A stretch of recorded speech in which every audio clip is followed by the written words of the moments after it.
It was as dark and dismal as a day could be at this time of year, yet I was hardly cognizant of the weather as my mind was elsewhere, far away, flying over the sunny, bone-dry plains of Spain.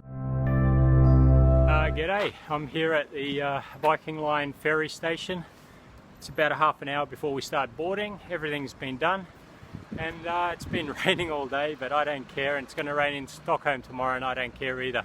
I'm just happy to get going. So this is it, the prologue is done, 2 kilometers, and I'm ready to go. Check in with you tomorrow, bye.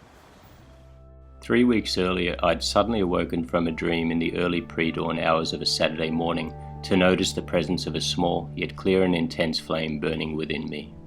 I didn't know exactly what it meant, but it started to direct me in very unexpected ways, one of which was to compel me to ride a bicycle to Portugal. But I knew that there was a very important, deeper reason to undertake this kind of journey, and that it had been a long time coming.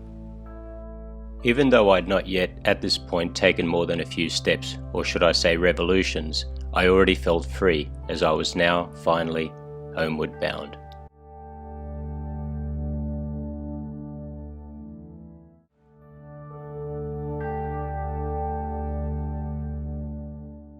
A Portuguese friend of mine had told me that rain at the start of a journey was a sign of good fortune. If I was to believe him, then I was then certainly in for a shitload of it. I'd already given up checking the weather forecast as I quickly came to realise that there wasn't a damn thing I could do about it. It took just 48 hours, including a rather anxious night of stealth camping alone in a very dark, wet and spooky Swedish forest, to reset my mind to again live in the now. I became aware of various subtle gaps opening up in the environment. I'd noticed how the patterns of the rain would change, which would include brief spells of amazing, mood-lifting sunlight in between the depressive waves of grey. The magical nuances of nature are always there, but it's very hard to notice them if you've made up your mind in advance about what you're going to experience. The fact that the weather conditions were so tough from the get-go also reminded me of the importance of contrast, of being able to experience both the light and shade, the sun and rain.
Welcome on board. I'm here in Gothenburg on the ferry, ready to head to Denmark.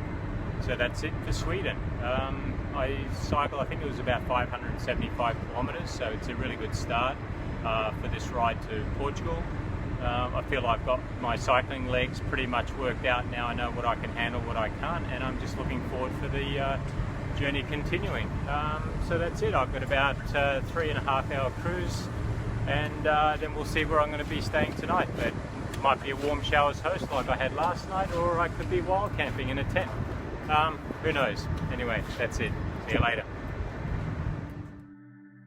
Suffering, for want of a better word, is what allows us to truly appreciate and value something. When you understand that, you actually start to experience suffering as a form of positive penance. Experiencing physical and emotional discomfort doesn't have to be viewed as a punishment. Rather, it's a blessing in disguise, as it provides clues as to where true happiness can be found.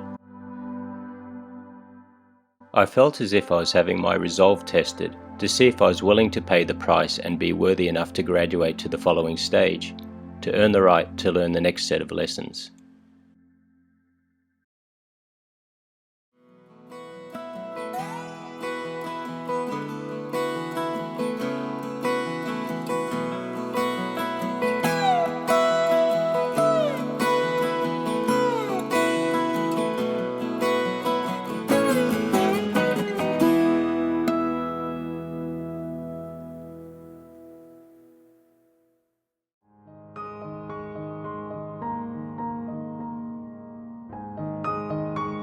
I do admit to entertaining the thought that maybe I was somehow being punished for my bad behaviour from the past. Regardless, I'd now found the peace and clarity to gladly accept the burden, and it was helping me to become whole. Whatever was to come, I definitely hadn't embarked on this journey to be comfortable. I was pedaling to Portugal in search of grace and gratitude.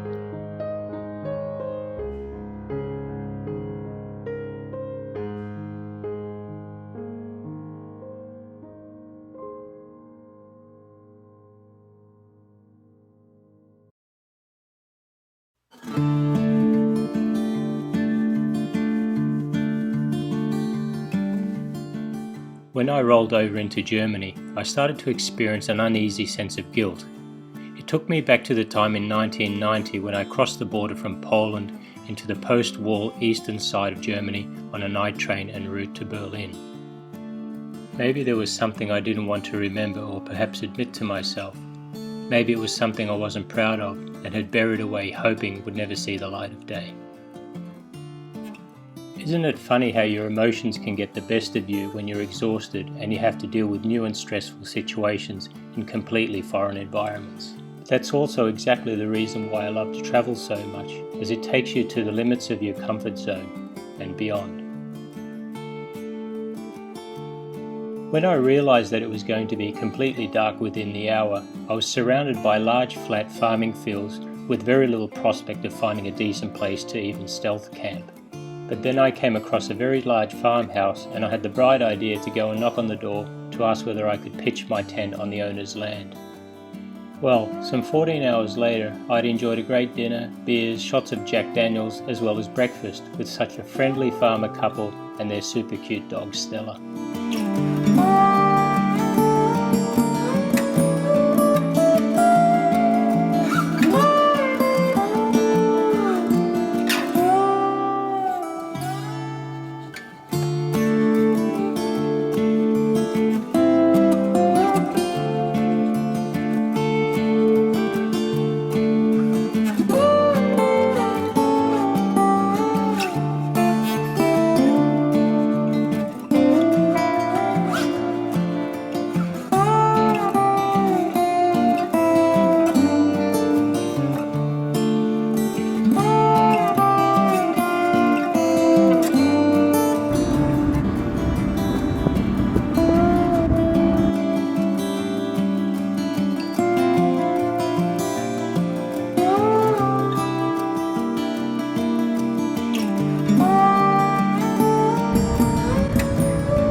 In Bremerhaven, I was hosted by a wonderful lady who was a very experienced bike tourer.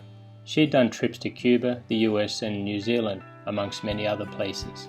She gladly shared her many stories, experiences, as well as travel tips with me, all of which I greatly welcomed as a complete newbie to the world of bike touring.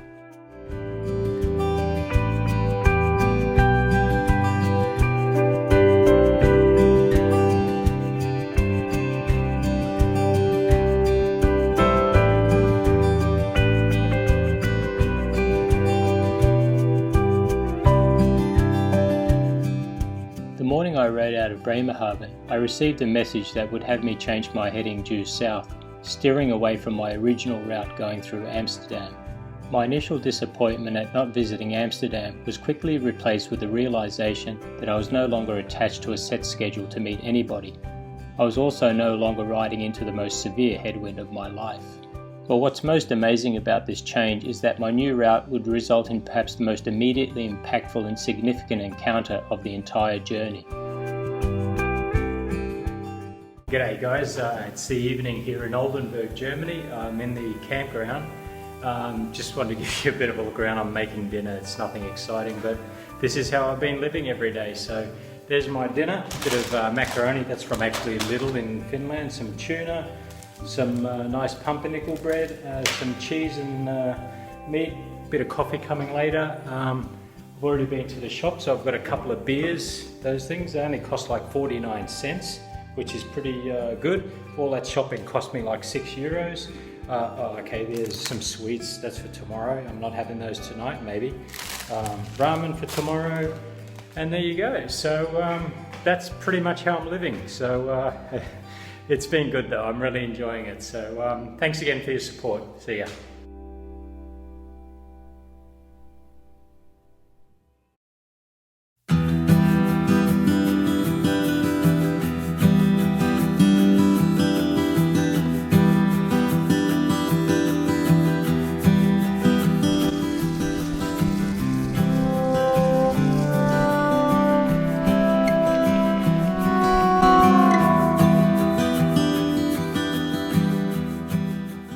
Morning guys, I'm in a place called Wortley, I think. I don't know how you pronounce it. It's going to be a nice day, I'm hoping. If you can look at the sky, it's no clouds there, but it was actually raining about an hour ago. But I've got my bike all packed. Haven't combed my hair, I've just got this bed head which I've had for probably 2.5 weeks now and I don't care.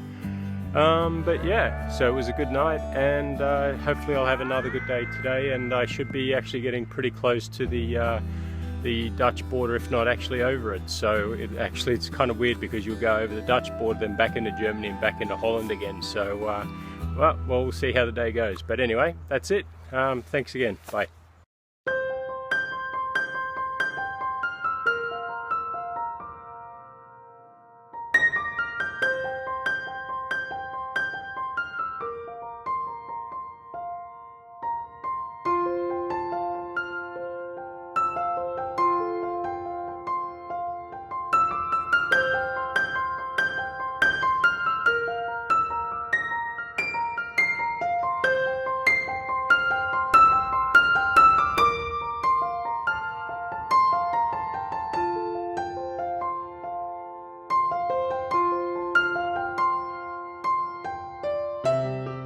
On day 20, I arrived at a camping ground on the outskirts of Emmerich, near the Rhine River, in complete darkness. It had been pissing it down for hours and I was soaked through and freezing, experiencing an extreme case of I want my mummy-itis. Then, while pitching my tent on a soaked plot of grass, a guy that I had stopped earlier to ask for directions came to invite me to stay at his house. With my latest random host, I enjoyed a delicious dinner, beers, and shots of some nondescript rocket fuel, all with some great chats about life and travel. In the morning, as I was about to leave for a crossing of the Rhine River, my host gifted me with a comfy gel touring saddle after he saw the rock-hard racing one I'd suffered with for the last 1,500 kilometers. That one act of understanding, spontaneous kindness and generosity literally saved my ass, completely changing the nature of my journey. To that point, I'd mainly been focused on managing my physical discomforts, and by that I mean a sore rear end. Now I was free to focus on managing my thoughts instead of saddle sores. It was now definitely confirmed. Ich liebe Sie Germans!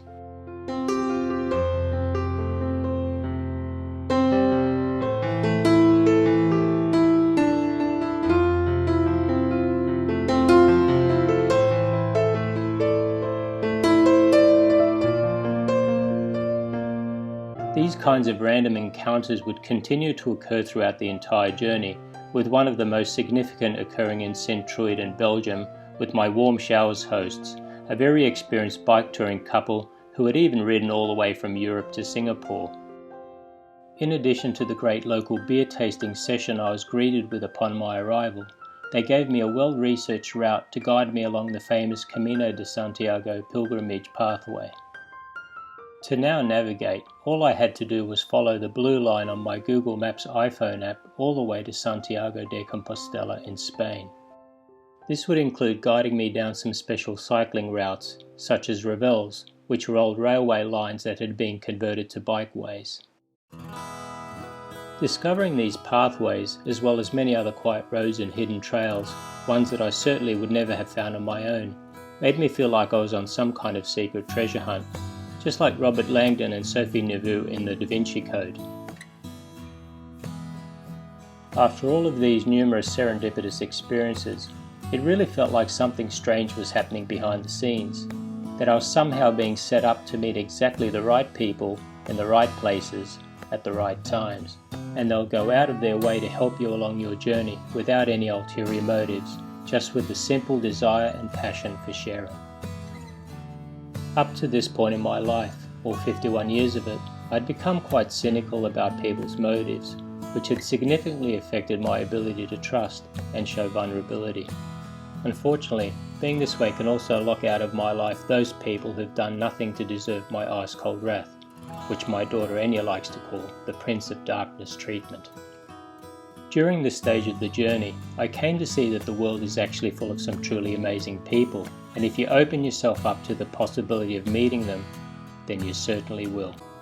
However, I'd now been handed the key to free myself from the self-imposed psychological prison of mistrust I'd been festering in for the better part of the last 10 years, and I didn't hesitate to open the cell door to make my escape.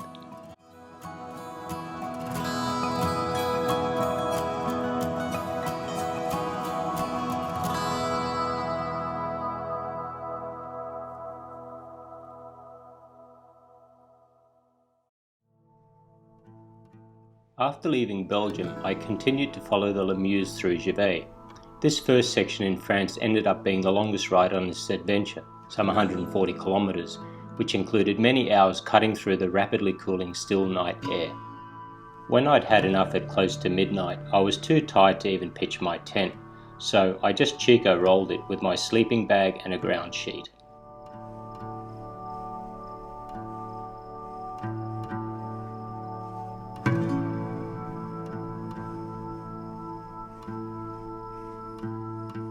The next day, I decided to do a shortish 60-kilometer ride, although I actually felt surprisingly fresh and energized despite the fairly rough night's sleep. I could have gone a bit further, but after stopping for a snack break at a cafe bar in a small village, my fate was sealed when I started to drink with the locals. After having found out about my quest, one of my new old new beer buddies took me to meet the local priest. That night I ended up sleeping in the abbey, a very nice surprise for a now rather tired and drunk pilgrim.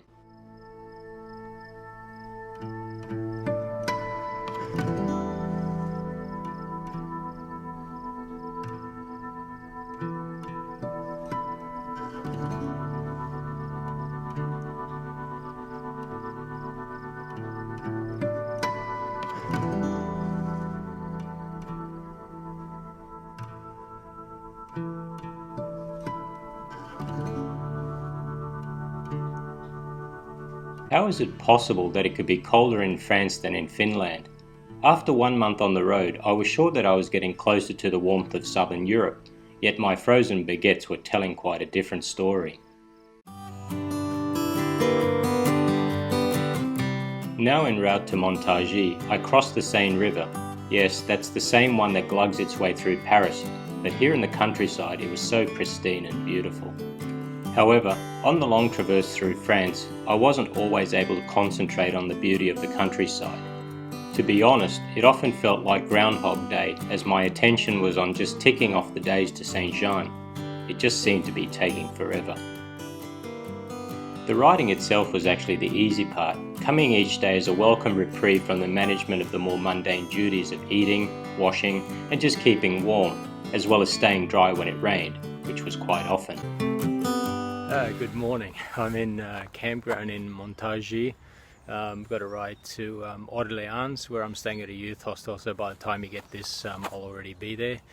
But I just wanted to show this campground. I mean, it's pretty amazing. I paid like $6.55 for this last night, So it was really good. I had some hot showers and everything like that, but oh man, was it cold. Like, it went sub-zero last night, and I made it through, but by €20 built in my tent, well, let's just say it's meant for summer conditions, and you know, I've had to have these thick gloves on this morning even just to get going. One of the limitations that I've really got now is that the weather's really amazing, but like being so cold, it's just like I just can't leave too early, and I need to get to camp before it gets too dark. So I'm really going to be limited with the amount of kilometers I can do every day. So yep, well, we're going to have to recalculate and see how things go, but I should still be able to make Portugal on target. And oh, look at that, must be a sign, the sun. Alright, anyway, there you go. That's a bit of the feelings I've got right now, but all good. See ya.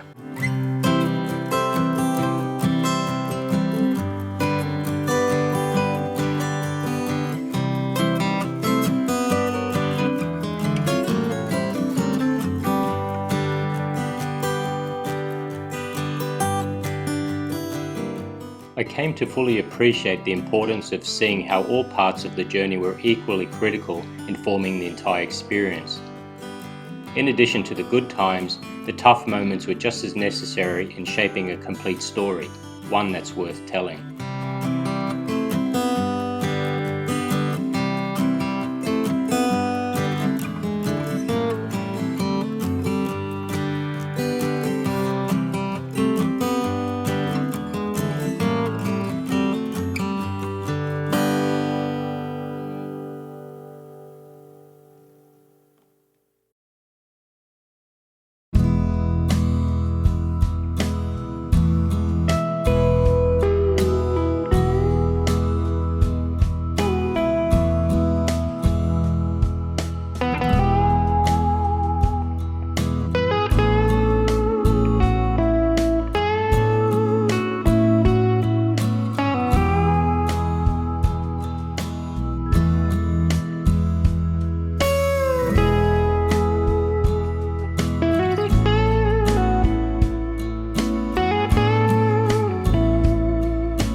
No, I don't.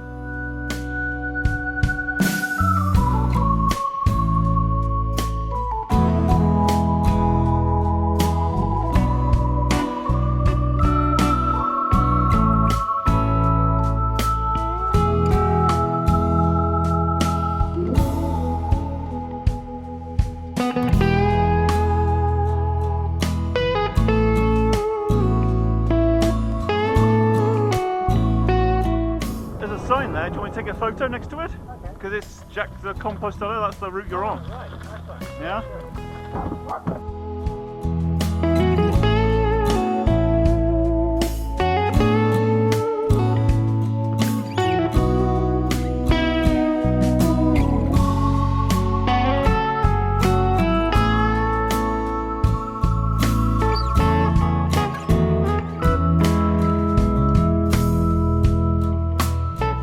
Along the way, there were certainly some very unexpectedly welcome, uplifting and even funny surprises. The most notable one was being picked up and escorted by Captain Mark T. Kirk in his rocket on wheels to a secret countryside location in southern France, one which was outfitted with solar panels, battery packs and computer servers.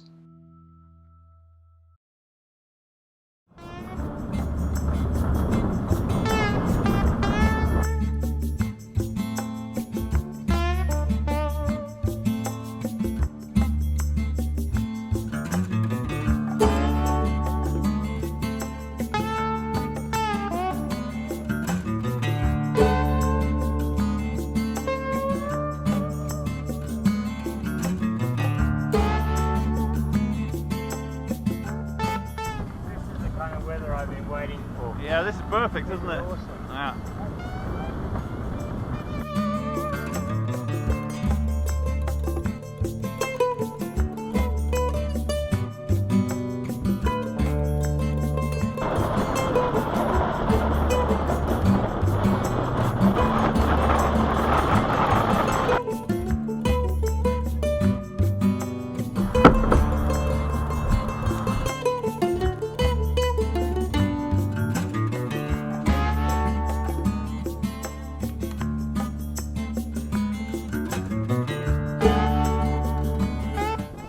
I think that's your turn, mate. Okay. All right. Cheers. Bye. Have a good journey. Oh yeah, it will do. Bye.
In the very small village of Escorsoles, just outside Pissos, I was hosted by an amazing guy who was, believe it or not, the physician on the Sea Shepherd conservation vessel.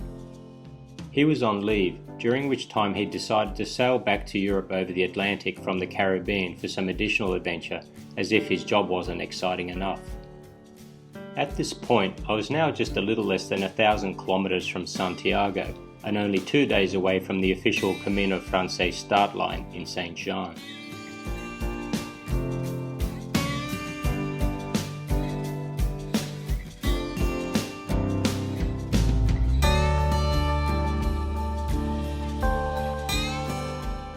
My final warm shower cycling network hosts on this adventure were a young couple from the Basque Country whose lives revolved around shepherding sheep in the Pyrenees. It really seemed like they had their shit together in that they already understood the great joy to be had in leading such a simple existence away from the chaos of modern life. This just confirmed to me that I was on the right track, that living a nomadic life with significant periods of solitude wasn't something to either doubt or fear.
After some 6 weeks on the road, a strange thing had begun to manifest where I was experiencing great difficulties in remembering the name of the town I'd left each morning. I chatted about this with a Finnish guy whom I'd met at the Pilgrim Alberg in Ardua on the penultimate day of the Camino. With a smile on his face, he said it was in fact a fairly common phenomenon amongst pilgrims who'd been on the road for a long time. It was a state of mind where the experiences of the days travelled seemed to meld together into a single mass of nondescript porridge. It was then that I understood the importance of maintaining a daily diary. But one thing I didn't need to keep a diary for was to count the number of negative encounters I'd experienced throughout this adventure, and there were just 4 of them. What surprised me, at least initially, was that 3 of them actually occurred during this Camino leg with other pilgrims, with the most notable involving a person I first saw begging outside a supermarket in the town of Sahagun. As fortune would have it, he ended up staying at the same pilgrim hostel where I was at, and actually in the bunk bed adjacent to mine. It was his attitude that surprised me greatly when, on 3 separate occasions, and rather arrogantly, he refused some food and other supplies I'd offered him. After first seeing him beg and then having him turn down my help, I felt like I had to say something, which went something like, "If you're in the habit of seeking charity, then maybe it's not such a smart idea to then refuse it when it's actually given." Buen camino.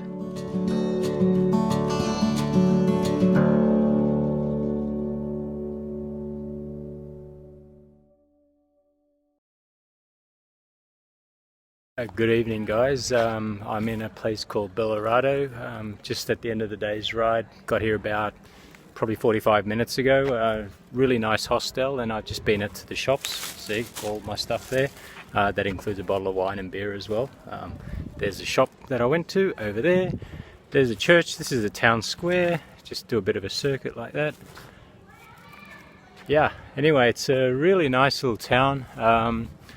The temperature's dropping really quickly, but I had a really good ride today. Well, it ended up being really good, although my legs were totally shot this morning. But I think my lunch of a potato tortilla and what else did I have? A cheese and ham sandwich and a donut and a couple of coffees and some kind of pastry with chocolate in it.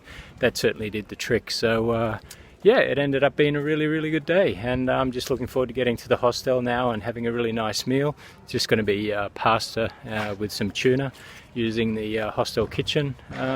There's a few people there, so actually some of the hostels I haven't really seen too many people, but this one's got a fair few in it, so maybe I'll have some interesting conversations as well.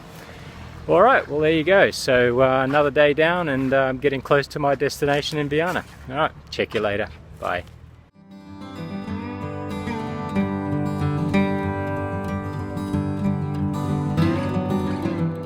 I can easily say that over 99% of my journey had been filled with nothing other than positive experiences, from the people I'd met with their friendliness, care and hospitality, to all the amazing places I'd had the privilege to see.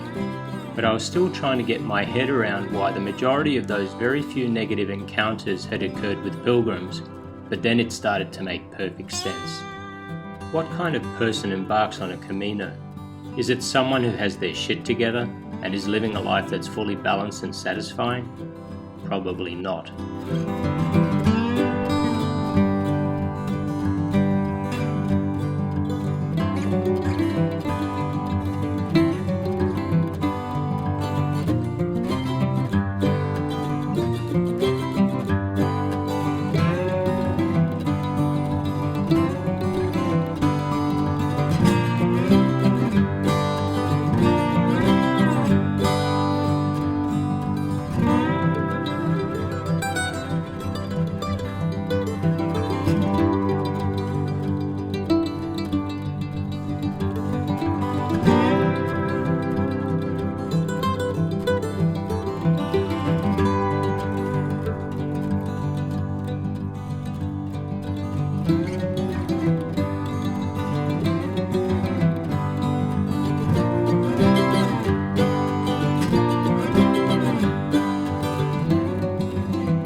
Pilgrims, by definition, are seekers.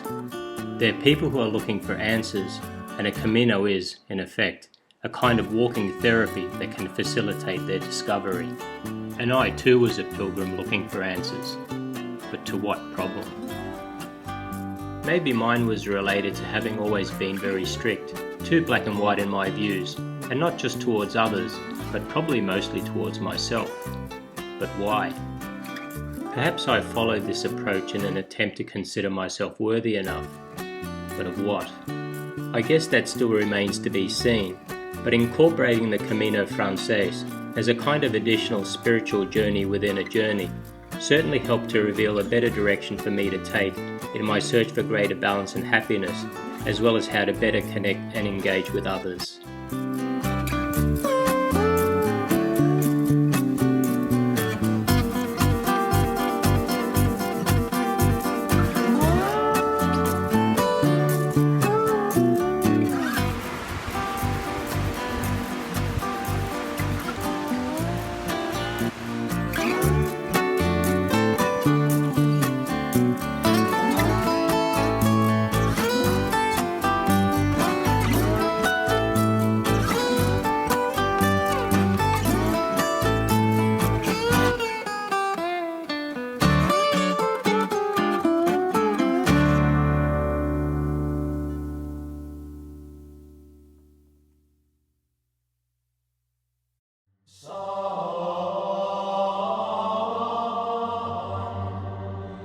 As my Camino pilgrimage came to an end, all that lay ahead was the relatively short spin down the coast to my final destination of Viana do Castelo. Knowing that this adventure would soon be over, my hope was that the guy who arrives in Portugal will be an even slightly wiser version of the one that left Finland some 4,000 kilometers ago.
Good afternoon, or actually good evening, guys. I'm in a place called Padron. I was in Santiago a little bit after lunch, got my certificates, and rather than stay in the big city I decided to continue on because I still got to go to Viana, and this place Padron is actually where I spent the last night on the Portuguese Camino last March, and it's a really beautiful little town. I'll just do a bit of a circuit for you. Sorry about the shaking.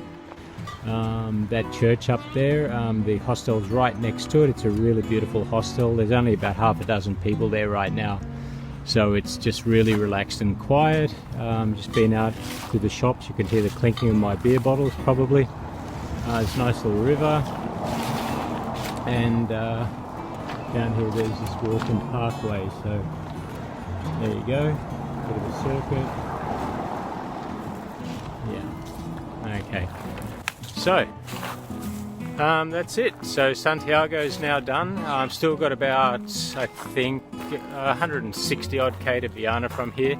But the thing is, I've got 4 days time, which is amazing. So just 40K a day on the bike is absolutely nothing compared to what I've been doing. So now I can really just put the brakes on and just cruise and really just enjoy this time. And hopefully I'll get another blog article written now that I've got a bit more time. So when I get up tomorrow, I'll have a bit of a ride, and then I should be in the hostel by about 2 o'clock, so I'll have lots of time in the afternoon to drink some vinho tinto and write a blog article or two. Okay, well there you go. Thanks, see you later.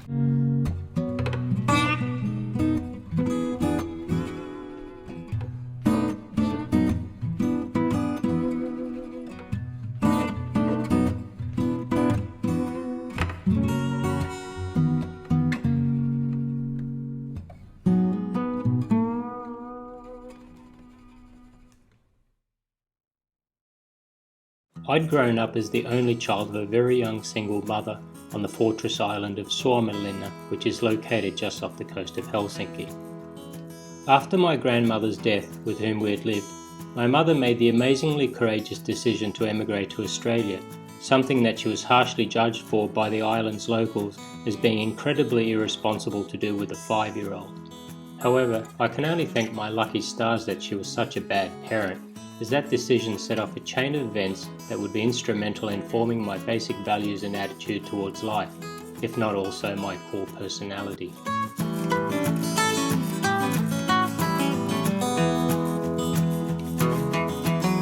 A sense of adventure and a deep desire to explore was the greatest gift my mother had ever bestowed on me, one which was cultivated via our travels to various parts of Australia, the most significant being the time spent in a small mining town in outback Queensland. It didn't take long before I fell in love with the smell of solitude and the hypnotic echoes of the outback's vast empty spaces, often wondering what was to be found out there beyond the desert's horizon. These early life experiences instilled in me the mindset and resolve to look for the deeper meanings in things, even if that would involve a decent load of struggles and having to go against the grain.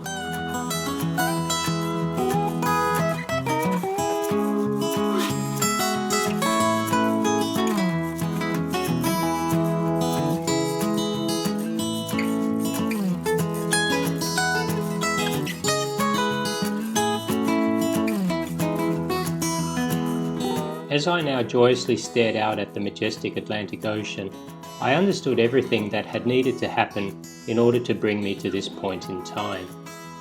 Just 1 year earlier, when I'd profoundly questioned the purpose of my life, and with no answers forthcoming, I'd almost given up. Yet somehow I found a way to climb out from the shadows of my hopelessness and self-pity.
My road back to the land of the living had begun by walking the Portuguese Way pilgrimage trail, a journey of some 240 kilometres from Porto, Portugal to Santiago de Compostela in Spain.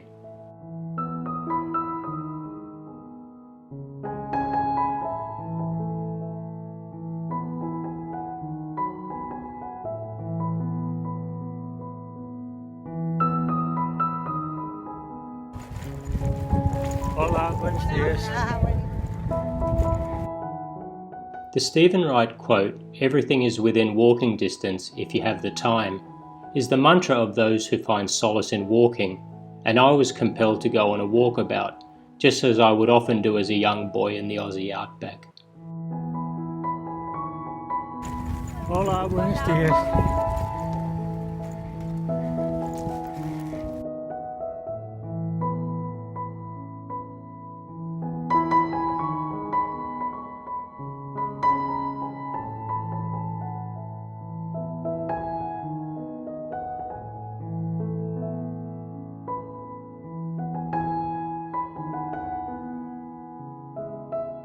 I could once again see a way forward, a way out.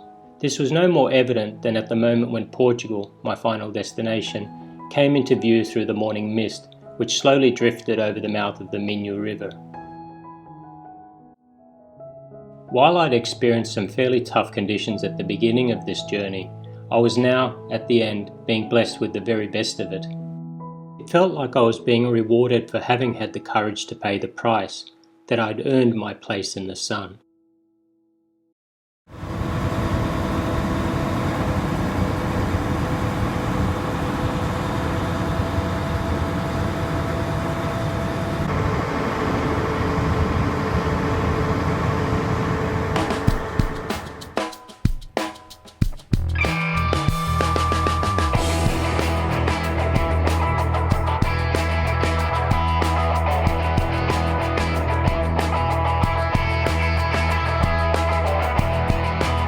During my life, I've lived in some 8 countries and had at least 60 addresses that I can recall, which I guess is a fairly clear sign as any that I'm a nomad. But one of the downsides of this otherwise romantic sounding lifestyle is that at times I've struggled with acute feelings of loneliness and not belonging anywhere. However, a friend of mine, who's also an only child, had once said to me that while we suffer the most from loneliness, we're also the best equipped to endure it.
It seems that this journey's greatest lesson and gift had been left to the very last few miles.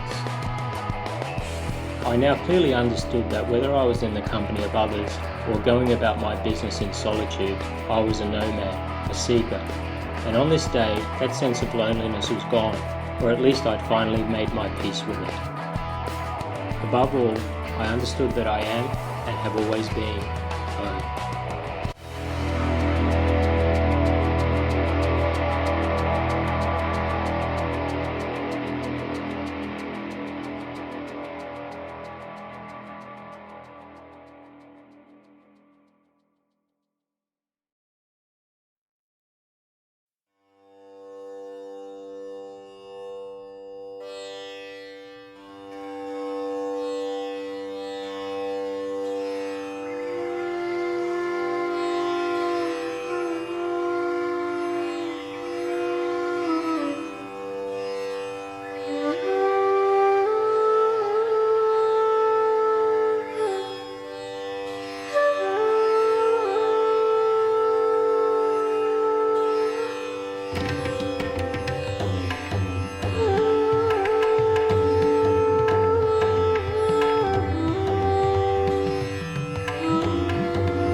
Well, this is the day after the Life on the Ride journey. I've climbed about 180 meters to the Santuario de Santa Lucia. Sorry for the pronunciation. It's just a landmark here in Viana, so if you can see in the background, there you go. Alright, and there's just massive views over the Atlantic and then over Viana down there. It really is beautiful, and then you've got the mountains over that way as well. So yeah, it's all over now, at least for this part of the journey. Tomorrow I'll be going down to Caldas, and I'll be flying back to Finland I think on the 7th, so very shortly. And it just feels so weird not to have to cycle today at all. It just feels strange to walk, but yeah, the weather's been great. Just really enjoying relaxing this day, enjoying the sights of Viana, and I just have nothing more to say apart from thank you very much for your support, whether it was financial, logistical, emotional, psychological, or any kind. Just this journey wouldn't have been possible without your help, so thanks again. Alright, see ya.